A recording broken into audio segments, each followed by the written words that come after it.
दूजे तुझसे गलती रे भाई।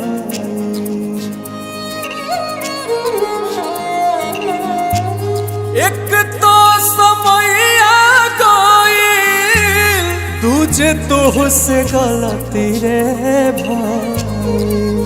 और सजनी रे तीसरे चुनरिया तो हर माइल रे।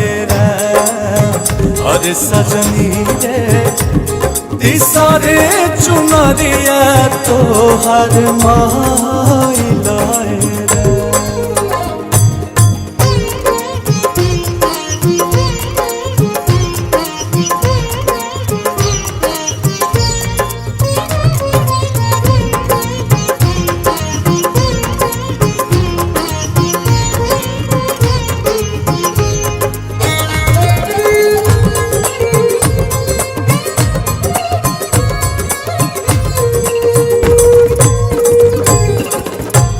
बचपन बितवलू तू तो खेल के नदानी में। हमके भुलाई गईलू जोशला जवानी में। मेरे सैया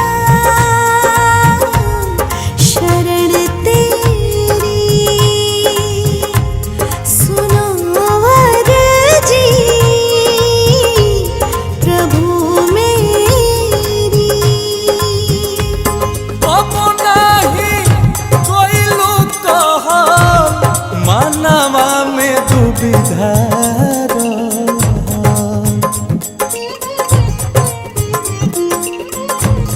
कब नहीं कोई लोग कहा मानवा में दुविधा।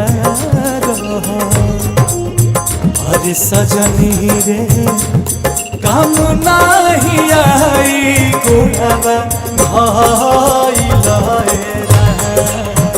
अरे सजनी रे तीसरे चुनरिया तो हर माइल।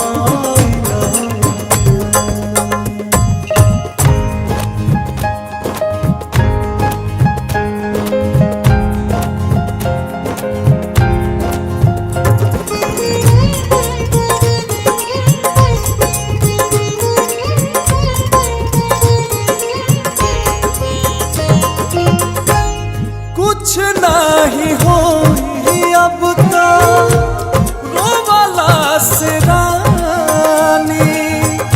बाप के गठरिया तोहार कहता कहानी।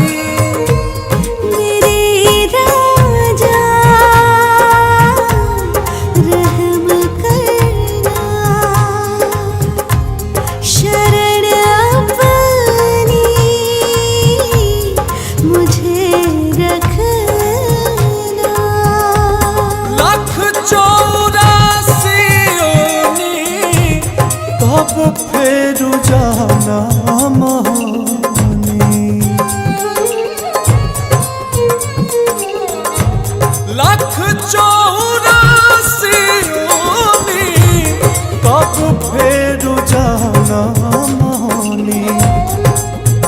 अरे सजनी रे चली ना बहाना कमनो कइल तेरा। अरे सजनी रे तीसरे चुनरिया तो हर